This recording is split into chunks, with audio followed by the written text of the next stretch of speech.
In front of me is OnePlus Ace 5 Ultra, and today I would like to show you how you can set up face unlock. Begin by opening settings and scrolling to click on security and privacy. Then scroll again to tap on device unlock.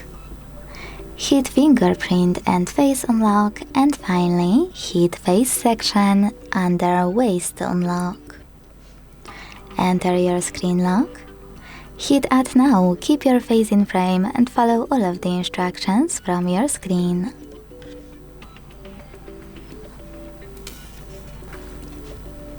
Then select done and make sure this switcher next to screen lock is blue. So when I go back, switch off my screen and turn it back on.